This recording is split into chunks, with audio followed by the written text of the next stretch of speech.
Ladies and gentlemen, good evening and welcome to St Cross College. I don't know how many of you have been here before, but let me just say a word about the college, which is a graduate college of the university. We have around 560 students from all over the world studying across all of the divisions of the university. We have alumni in 114 countries of the world with an average age of 35. So we're rather an unusual college in terms of our demographics, but we are delighted to be able to welcome the second of these Humanities at Work discussion evenings.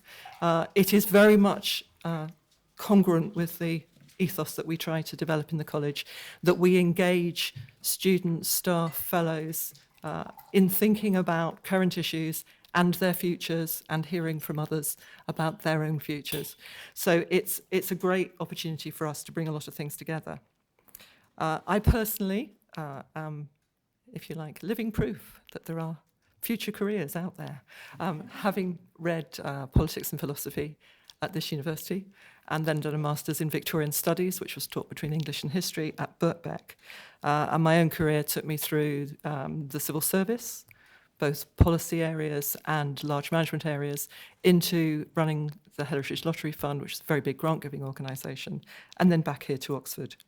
So it's a complete delight to have you all here this evening. I'm really looking forward to the panel discussion, and I know from experience that these events really take off when people start asking questions. So I know Philip will say the same thing, but please do make sure you engage later on in the evening and take this opportunity to learn from people who have gone on to make great careers from their background in the humanities.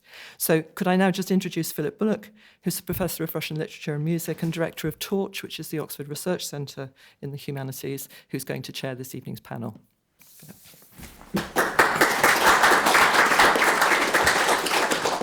Well, to reciprocate, thank you, Carol, and to St Cross for hosting us. It's a great pleasure to be back here for the second time, and I think that now constitutes an Oxford tradition.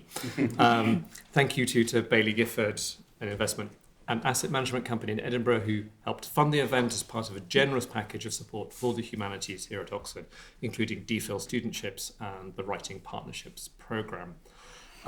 I cannot claim the diversity of career trajectory that Carol has sketched out, and I have stayed resolutely in the academic world, bar a brief flirtation with the BBC, which was perhaps not that far away in terms of what I was doing. But in my current role, I oversee a large number of interdisciplinary interventions, external collaborations, which often take us into the world of work, and which strives to make the case for the humanities, both in their own right, but also for what they can contribute to society and how they can shape the careers of our undergraduates and graduates here at Oxford. So it's a great pleasure to introduce our individual speakers, and thank you for giving up time from your busy lives to come and be part of this panel. So Jiaxi Liu from Baillie Gifford, trained as a classical pianist, gained a PhD in music cognition from the University of Cambridge, and has been working as an investment analyst focusing on global equities for 3 years at Baillie Gifford. Jiaxi, welcome. Adam Lisle, sitting directly here to the right of me, is a senior HR professional and works at Lidl GB as the head of recruitment and employer brand.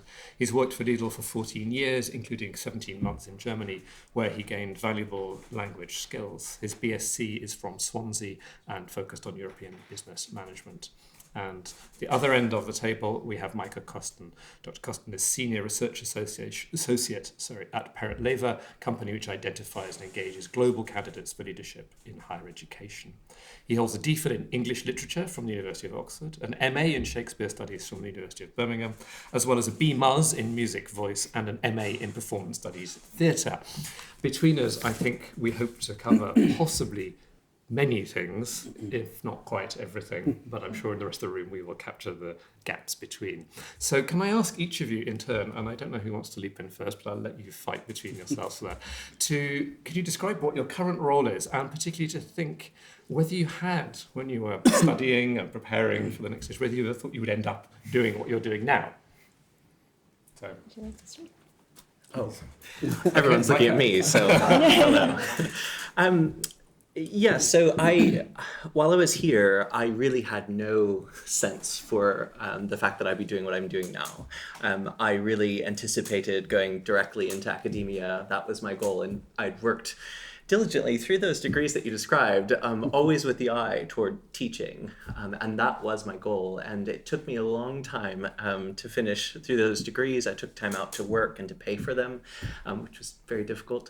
But partway through the DPhil, I realized something about myself, and that was I didn't have the personality to be an academic, which I know that can range. It doesn't have to be one thing, but I desperately needed people, and I found myself in the RadCam wishing I could speak to the person next to me, and knowing that would be frowned upon. So I started looking for something that would enable me to use what I had gained, but also to be able to be with people constantly. So that's my job now. So I'm looking at candidates all over the world for global roles in higher education, and it really was a surprise. Jiaxi, would you like to pick up the story? Sure. So my role currently, I guess broadly, is to be curious and to think about the future. That is literally how I think of my job, my day job, even though technically speaking, the role is called an investment analyst. It sounds quite boring as a title. So we manage pension funds to try to make sure that you and I, after we retire, have a pot of money. But in the process, I think I get to learn so much about the world, engage with different companies, talk to them about what their future looks like, what we as consumers might want in the future, and then also engage with them on environmental issues, social issues, governance, these very hot topics of the day.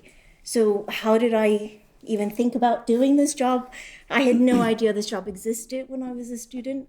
As Phil said, I was a music student, so oftentimes training as a classical pianist, you're in the practice room all day long.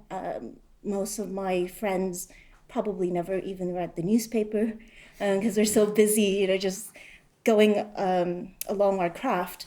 And so it's something that I really needed to be able to learn more about the world and engage with business, with politics, with just reading a book from cover to cover, and having that depth of thought. And so I found that this job gives me that chance to do that, and why not take it? Forget the title of it, but it's the role that counts. Thank you, Josh. Adam. Yeah, so in my role as the head of recruitment and employer brand, it's my job to engage with the hiring managers of the organisation and basically build for the growth and expansion that we have planned in the organisation. And I think the employer brand and the recruitment side of things fits nicely together. We're dealing with the attraction and the hiring and acquisition of people across all parts of the organisation, from the store, the typical stores that everyone sees and goes into, hopefully, and to the logistics and behind the scenes and head office functions as well. So really, my role spans across the whole of the UK and across the 13 different distribution centres that we have. I did a degree in European business management and ended up working for a European company. So that is probably more of a traditional movement from university to work. I think for myself, the entry into the organisation as a graduate on the graduate programme, moving through different silos of the company, from operations, spent some time, as we said, in Germany, learning the German language was something I never thought that I would do. I didn't study languages, but had that opportunity through the organisation. And then really moving into the HR side of things, really feel that I've found a niche, an area that I enjoy working in, and really enjoy the people element that you mentioned. Yeah, absolutely, just really love the opportunity that I have there to do that.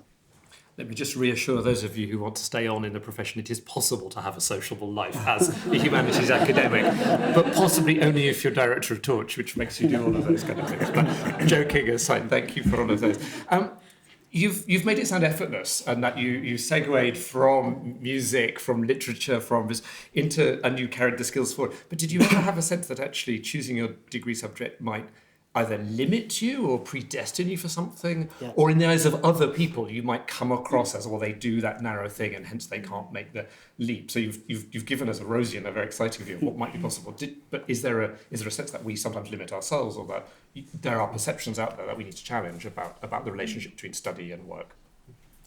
Yeah, I think I remember the time well, agonising over which degree subject to choose, and spending that time thinking, okay, well, how is this decision going to play out in 2 or 3 years' time?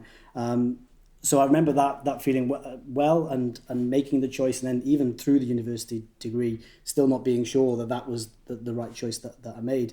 I think that a lot of emphasis is put on making that right choice early on, but actually, as an employer, we really look across a wide range of degrees. We aren't only looking for business management graduates, although we obviously have those as well. But really, we don't have any barriers when it comes to which degrees we are looking for. I think overall, it's what you learn through that experience of gaining a degree, and how you transmit that or translate that into the world of work when you come and enter the organization.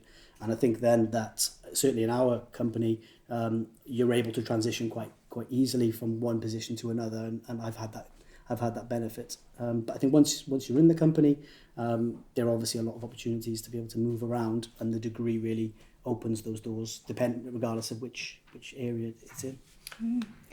I really think that there are lots of preconceptions about finance, both from our side, as humanities students, as well as the vice versa.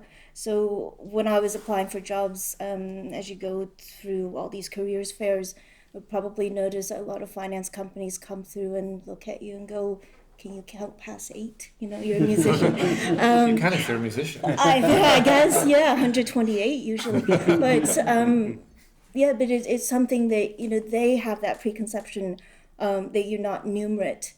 But I think what's more important actually is you being able to read and to think and to logically form arguments, and really to write, because a lot of my job at least is to read and write. So we have those skills, as historians, as classicists. You know how to form beautiful essays. And that's something that a lot of the finance people can't do. They really boring reports for half so definitely use that, and also the interviewing skills that you learn as an anthropologist or linguist. You could really use those when it comes to talking to management. So I meet with CEOs and CFOs all the time, and it's a conversation. And we in the humanities get trained very well in holding conversations that are interesting. So definitely have those skills, use those skills to your advantage. And I think for any employer that realizes that's actually the crux of the job, they'll realize the value of your degree.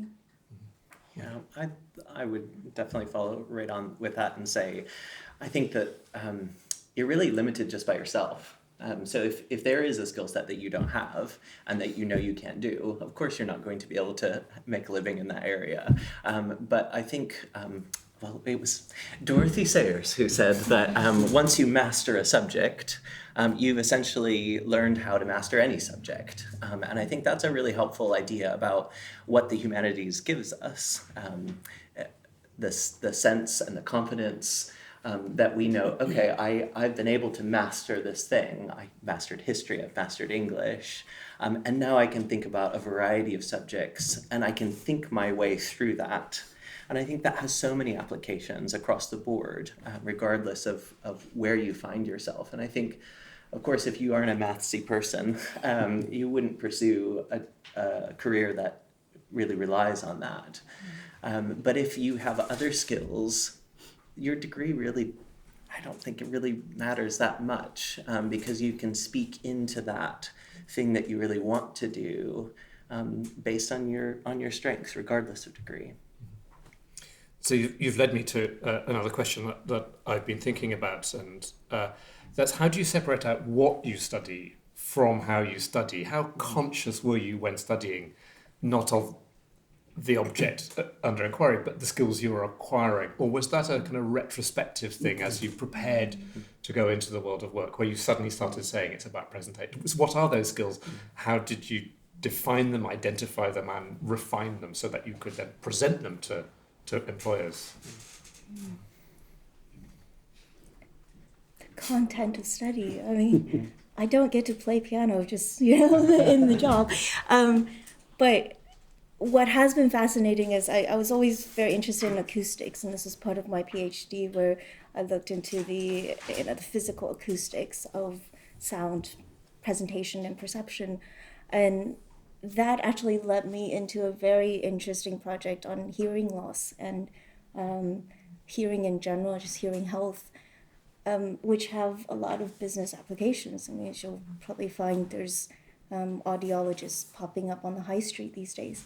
So that is definitely a content application that I've found. But the way that I think humanities students tend to approach things is also less head-on in some ways. It's not about so much, I formed this hypothesis, I tested it, and I arrive at an answer. It is sometimes the other way. So anthropologists that I speak to a lot, you observe a lot more, and so you come to an explanation that the other direction doesn't necessarily come to until the end, but you see it from the opposite side. And so when you work with others, they have different perspectives. That's where the magic happens. And I feel like those different ways of thinking is what truly enriches an employer's employee set. Because if we all thought the same way, as you'll find, financial markets tend to think similarly, and to make any money off of it, you have to think differently. So why not use a different perspective and different methodology? I think you're right. I think a different approach to a problem. The more people that are from different areas of study can come at it at a very different angle, and then you end up with the best solution to the problem that you had initially. So. Yeah, definitely. I think for me, I mentioned already that I had some time out for work in between. So I worked for a marketing firm for a few years after one of those MAs, and I think that allowed me to have enough of a gap where I could sort of sense the benefit of that, the intellectual work that I had done, and the real rigor that you have to bring to that subject and to that thought, and then how you can apply that in a much speedier context. So for me, it was like a time element, because doing a DPhil, you have so much time, and it feels, you really do. Yeah, and it feels delicious, and you get to explore, and you get to trace up all those trails that you want to until the very end, and then you have to tie it all up. But I think in some senses, I have come back to this as, oh, yes, that's what I was doing then while I was doing the degree, and then now this is how I'm using it. So in some ways, you won't really know these things until you get into that new working context and you think, oh gosh, that was really helpful and beneficial. So those overlaps will become apparent. They will become evident. I think maybe one thing we'll talk about in a moment, but I'll just touch on, is that I think so often we've sort of missed a trick about education. And I think more and more, and I think Oxford has been somewhat preserved from this for a long time, but I think the growing sense of our world of vocational education is really quite damaging as we think about just pursuing a degree for the sake of a job.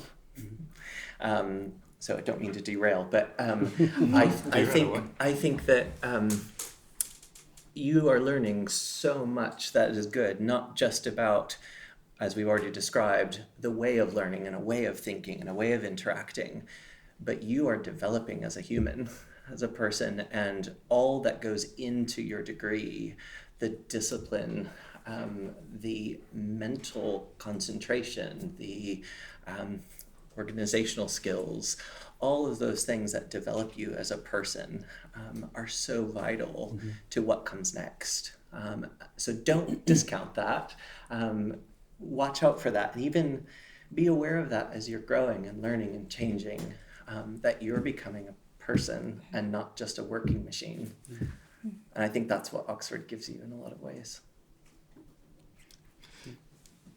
Can I encourage you to be not optimistic, but we talked a lot about the upsides, what the organizational skills, the time management. What are humanities graduates perhaps not attending to in their education, or what does our teaching of these subjects not always theorize or think about, or were there gaps in your own formation that you felt desperately the need to fill through self-reflection or through training or through doing it on the job? Because I think all of that's absolutely right about the whole person, about the skills, but we should also think about what doesn't happen in that process, be it the undergraduate or the graduate or the blend of studying and then bits of working before you then embark on that. So what should we, as supervisors, as faculties, and as students, be thinking about that we're not doing or we need to do more of? Insist on the deadline. I think for Aliva, I'm sure that's the case. I have seen a lot of my colleagues, so many of them are very well educated, and they come into a research role, which is where we're looking for candidates. But they'll come into that, and it seems very much like the deadline being a deadline. It's something that sometimes catches them off guard, and they don't think, oh, I really need to complete this on time, and I'll do whatever it takes to get it done. And I think sometimes in a context like Oxford, we have really lovely supervisors who say, oh, that's okay, sweetie, just keep going. But that's Guilty. not... Yeah. I'm usually behind as well, so it's... But I think that's a massive difference, and something that you just need to be ready for. And you can start it now with your supervisions, with your deadlines. Make it hard and fast, and as I say, do whatever it takes to get it done. And I think your employer will really value that, and you will stand out if you can always do that, deliver excellently and on time. It's simple, but I think it's something really real. And I think there's always a culture shift from the world of academia then to coming into the world of work, and that takes time. We see that our graduate intake every year. These fresh-faced students come in and they're ready to go, and then all of a sudden the reality of the world of work hits, and then it's about re-evaluating that and then delivering, as you said, on time, but also that quality side of things as well. So I think it takes a bit of time to understand how to apply what you've learned in the world of work. And I think finding the right company that shares the kind of values or ethos that you're looking to work with and work for, as well as linking it to your degree is important. That you're working towards something, and you know that's something that you want to continue to do for a good period of time. I think for me it's understanding that work carries on, and it maybe speaks to Micah's point on becoming a human and developing yourself throughout your life, where at least in our role, a report is not ever final. It's only a prompt for discussion. It's not the end-all be-all of the research. So if we get into that mindset of even thinking of, like if I look back on my academic papers that I've written, thinking of those as snippets of work that then build on to next bits of work, and they generate more questions than they answer usually. If I take that kind of outlook that this isn't my finished composition and that's it's just an inspiration to do the next piece of work, then it's a lot lighter in a feeling. Because then you don't also spend 3 more hours going through all the punctuation and the typos and things that ultimately, sure, they matter, but that's what editors are for, So it's that kind of mindset of just always learning and always developing. So how did you yourselves go about the role of translating yourself from an academic background into getting that job, preparing for the interview, writing the covering letter? What steps did you go through, and was it easy, or were there some stumbles? There's a bit of a trend at the moment for people to share their anti-CVs where they list all the jobs they never got and the papers they had turned down. And it's quite easy to do that once you're in and comfortably where you are. I worry about that gesture because it can be very disheartening to read if you're still trying to crack that thing. But I nonetheless think the exercise is a good one. So if you want to just share any personal anecdotes about how you prepared and what worked and maybe what didn't work. I think, I'll take that one. From our side, or certainly from my side, it was around, I mentioned this already, researching the company and understanding what it is the company is looking to achieve, and does that align with what you want to achieve. And I remember applying for graduate opportunities after finishing university and spending that time initially researching the companies that I really wanted to work for, and then maybe getting one or two rejections, and then thinking, okay, I need to widen my scope a bit more, and then, okay, do I really want to apply for that company or not? And so I think it's about having a wide enough scope, but also then zeroing in on those opportunities that you really want to take and you really want to pursue, and having a good understanding of what it is you're getting into before you go to the interview, or certainly before you're applying, because you could very quickly find yourself inside that company, not really realizing how you got there, and thinking maybe that was not the right choice. So I think it's taking that time and considering the applications before you do, making the research. An employer always loves it when you know everything about that company, and even actually something that the company doesn't know about itself is a really nice touch as well, and something that the interviewer can then go away and think, oh, that's something that we maybe should be looking into that we haven't thought of. And that really is a little X factor from an interview that always goes down well. I think thinking back through my time going to careers fairs, I often went without really knowing what I'm going to gain out of that session. And now being on the other side, I realize that if students come with a goal in mind, that conversation can be a lot more insightful for both sides. Because it is an opportunity to interact with the people from that company, and why not use it? It is a personal conversation that you can have. And similarly at interviews, the best ones I've had been real conversations, so that I felt like I was interviewing my potential employer as well, and making sure that it's almost like a blind date, right? That you get to know each other and that you really will gel. You have the same sense of humor, and so those conversation topics are important, and it's for you to generate as well. But the nightmares, I think for me, I'm just really terrible at multiple choice exams. And for finance jobs, for consulting jobs, you often have to take these really silly assessments online that you practice forever for, and you have no idea what they're trying to get at. Honestly, if you're good at them, go at them. But for me, I just realized, well, if I can't even do this exam, what's the point?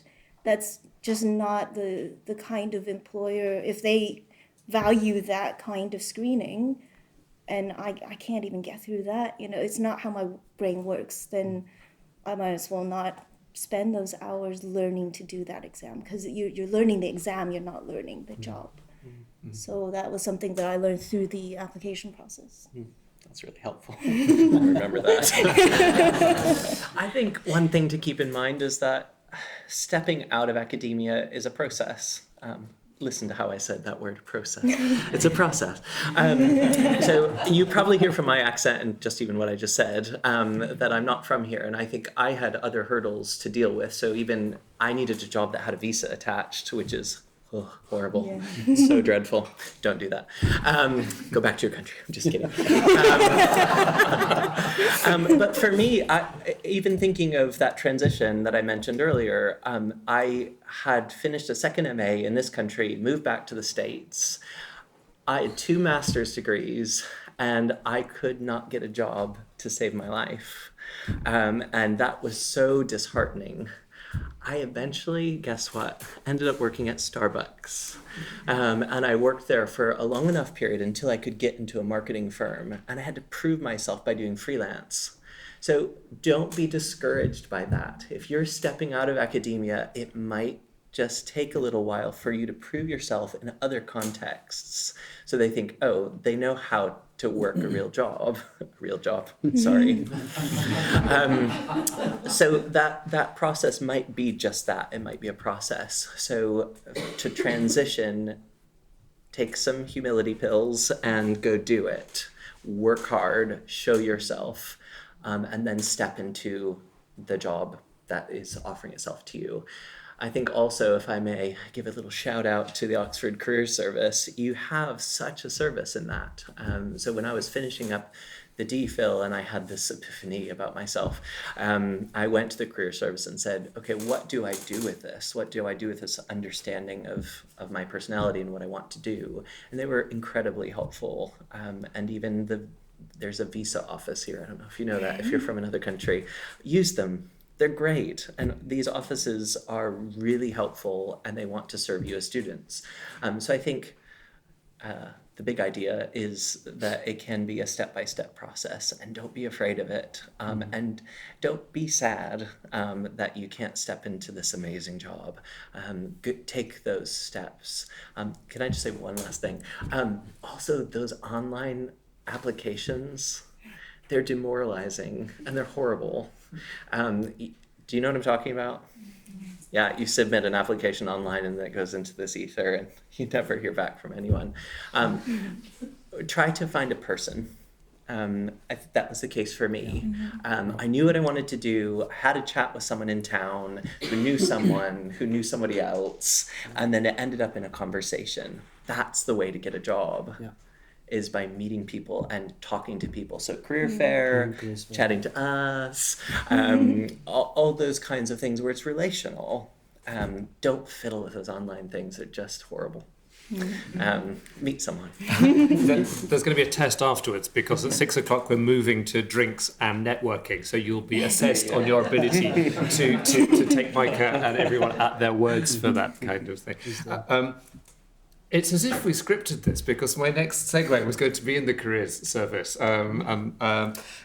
They have a framework of 8 employability skills that employers look for. I'm not sure how many I would manage to supply. So we have business awareness, communication, creativity, initiative, leadership, planning, self-management, and teamwork. So are there any of those areas where humanities graduates excel and can feel pleased that they're ahead of the game, and any where they struggle to, if not perform them, to perhaps find the evidence to demonstrate that they have the potential to do those? So I don't expect you to touch all 8, all 3 of you, but just if you want to pick any of those out which seem resonant or significant. I could summarise again if you want or not. I think the one that jumped out for me was communication. So certainly that is a big part of our organisation. It's one of our key pillars, and really something that is fundamental when you're managing a company that's spread across multiple different areas and different disciplines. And so communication between the different departments and how to bring across an issue or a problem or get together and solve that in a way that's clear and concise. We have 23,000 people that work for our company in the UK, so communicating clearly to those people, whether it's in written form or in verbal form, is very important. And I would say that is something that the humanities brings, certainly is a strength of that discipline, and something that we will absolutely be looking out for through the recruitment process. I think I definitely agree with that. The other related one, I think, is teamwork. So musicians, you guys all know this, you work with each other all the time, and it takes a leader to get a group together, conductor has to breathe in together and get the whole orchestra playing at the same time. So that kind of self-initiative, I think, is very much ingrained in the humanities. There's a lot of independent thought. And even if I look back on my PhD, where every other humanities person I knew had their own project. They came with their own idea, their own thesis, whereas a lot of my science friends, the hard science ones, went in for that particular professor's project that was funded through XYZ grant, and they didn't really have their own, baby to play with. And for a humanities student to have that own dissertation, you really own it. This is what you're passionate about, and it really comes through in your work because the way that you go about the research and the project and how you present it at the end, how you communicate that to others. I think we're very interdisciplinary by nature. So that communication, self-initiative, all these things really gel together, and we get trained in that without knowing it. Can I say the converse of that, Jiaxi? So, of course. I think that's absolutely right. I think a problem or a challenge that comes with that is sometimes we hold on to our babies. So I think in my area of work, that was something I had to learn very quickly at the beginning, and it was something that my line manager was quite aware of, was that I wanted to hold on to things in my work too long because I was used to it. I was used to being able to finesse and to have something perfect and beautiful and lovely, and I would present it to the world. But oftentimes in these business contexts, you have to do something well and you have to do it fast. So I know I talked about time earlier, but I think that's something that goes with the business awareness, was it? Yeah. And I think that ties back to that. And maybe that's one area where we struggle a little bit. Being able to turn something over and say, that's good enough, here you go. I know for me, I hate that. And I cringe every time I have to do it, but you kind of have to do it sometimes. So I think letting go of the baby. I think what you find then is once you've turned it over, and there might be an opportunity then to go back to it and finesse it. Yeah, right. If that opportunity or that idea moves on and is something that is going to be invested in, then you get an opportunity to go back and finesse it and make tweaks to it and continue that work. Or there are other mechanisms in place within the culture of the organization. So in ours, we have proofers. So don't fiddle, just pass the proof. On that note, I think, not that I want to stop the free flow of conversation, dialogue and debate between panelists, but I think we'd love to hear from the people in the room, because from experience last year, that threw up all kinds of things we hadn't even thought about and encouraged us to go in new directions. So we have 15, 20 minutes to take questions.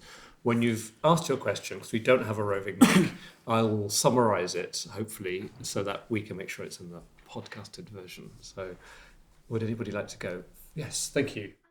So that was a question for everyone else about translating a UK doctorate to another culture, in this case a North American, and trying to break into the market there. Go ahead. I didn't know if you wanted North American to respond. So I think it would. I mean, obviously, that's just my thought. I think there would be some slight differences, of course. I think one thing that your counterparts will have that will be going into the academic market is that they've had a longer process than you, and there are mechanisms that are built in within their degree program, more hands-on teaching, for instance. So I would just bolster that in your own profile so that you're ready to enter the job market of academia going there. That would just be my initial suggestion. I think, I haven't tried, first of all, so but from what I hear, it's the main differences is that, as you say, it's longer, but also the publishing process. So I think here in the humanities especially, you're encouraged to publish something big at the end, so a book usually at the end, whereas in the States it's more published along the way, small papers get strung together.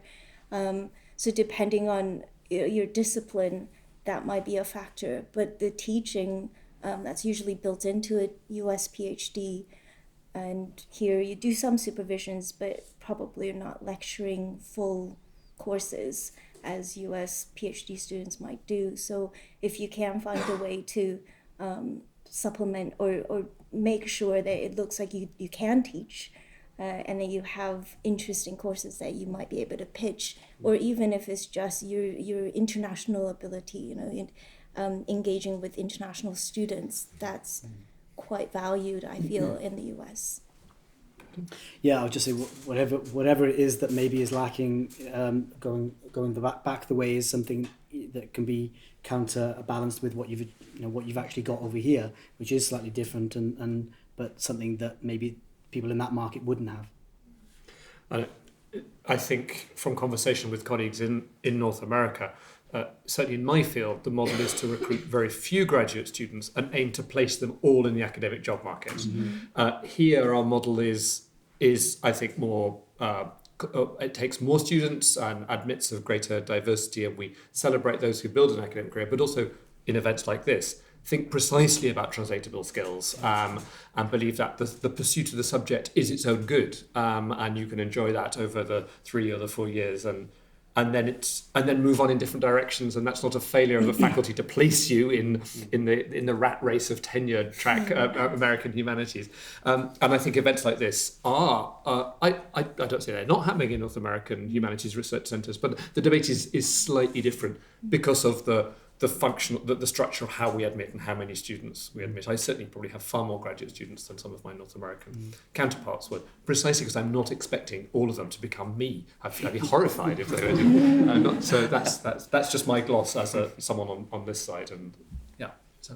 So just to summarise, that's what are the problems of having a PhD? Do you feel overqualified? How do you recalibrate, and how do you sell it effectively and modulate that transition?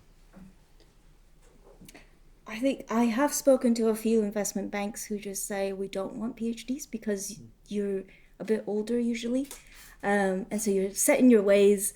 You can't be bothered to work 14-hour days.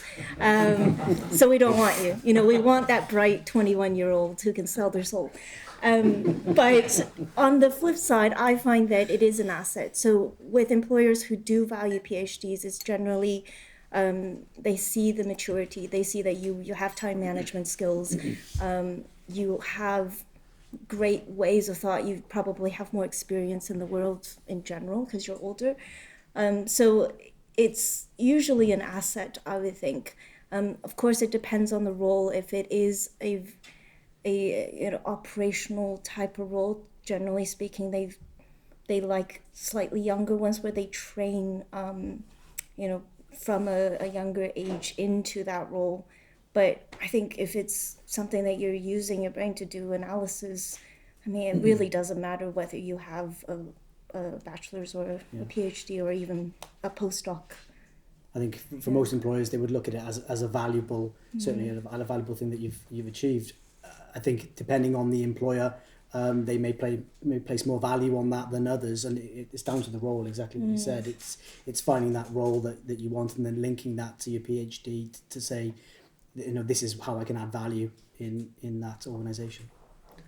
I think being realistic about what that doctorate does for your employer is really important. And don't be surprised if it takes a little bit of, sorry, it sounds like a broken record, it takes some time for that to actually ramp up in your career. Yeah. So for instance, I'm 36 and I feel so old in my work because all of my peers, I got a little bump up because of the doctorate, so I was able to go to senior researcher, but all of my peers are fresh out of undergrad and they're researchers, but it'll only take them a year to become a senior researcher.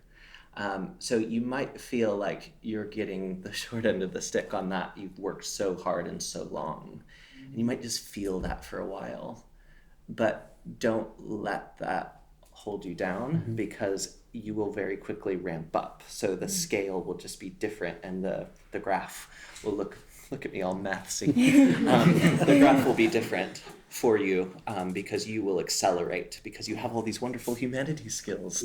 But yeah, just allow yourself that motion to look slightly different than your peers. So 1 and 2 and 3. So quickly to capture that, that's a question about how does one gain freelance experience whilst nonetheless finishing a graduate program? Should one defer it, or can one run the two together in order to be ideally employable at the end? Don't wait. Yeah. You've got to devote yourself to your degree. So don't end up with an MLit or whatever it is because you don't finish and you don't do well. So you must do that. You've probably maybe paid a lot of money to do this.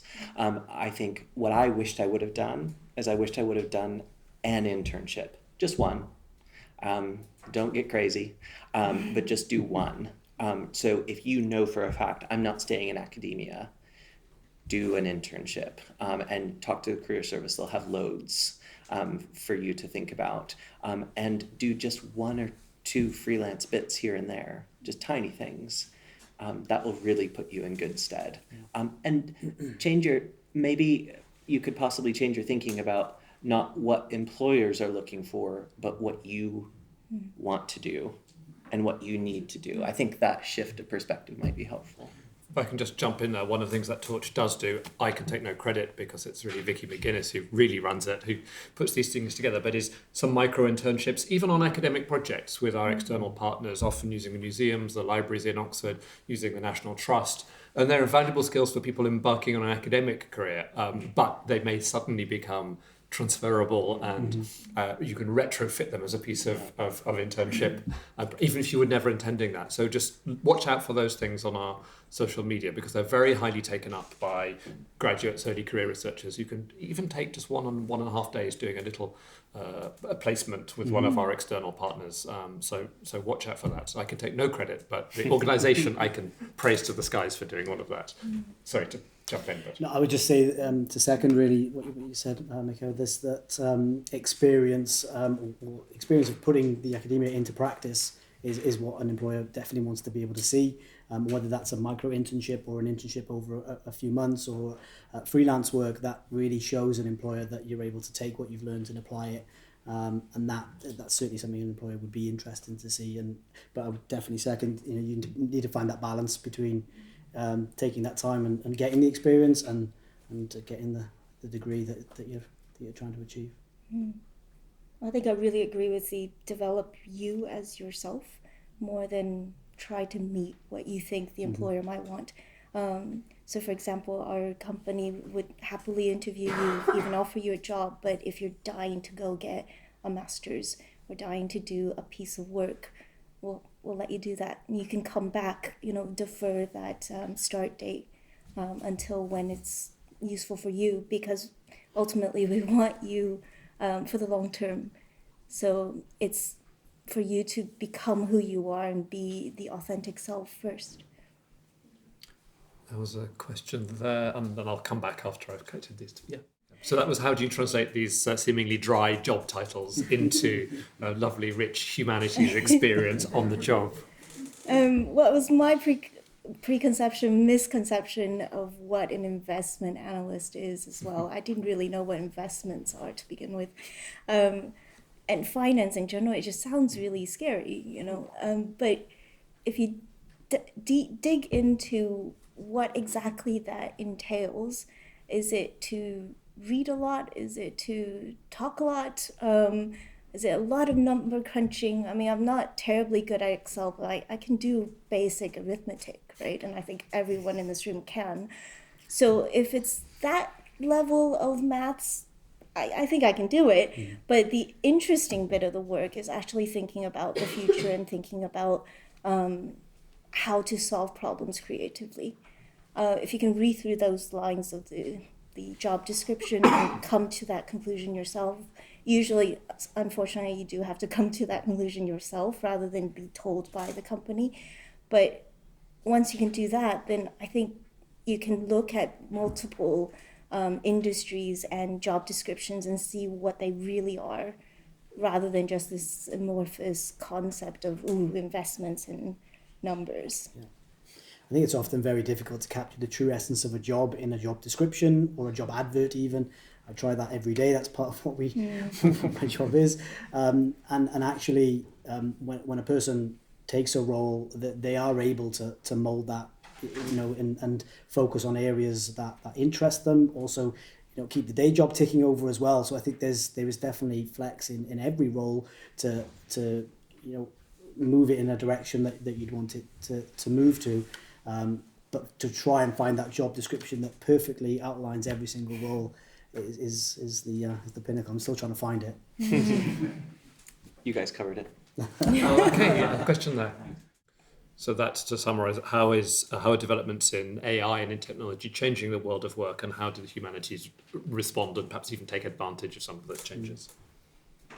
There's a group at Cambridge that I just went to their conference for, and it is precisely that. How do we as designers, as humanities scholars, interact with the computer scientists and design the world around us so that technology serves the human, not the other way around?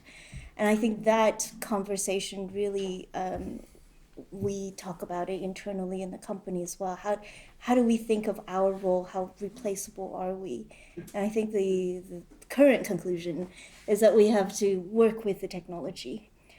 So they become truly collaborative robots and artificial intelligence. So they're collaborative rather than a replacement for us. And I think ultimately, actually, as a humanities person, you have something that is not quite replaceable or easily replaceable, and that's creativity. It's something that algorithms currently cannot capture to the extent of what human creativity means at this point. So use that, I think, to your advantage, at least for the next, I think, 20, 30 years, we will have that advantage. Whereas if it is really technical and if it is numerical, it will get replaced fairly quickly. Phew. for someone who's terrible at those things.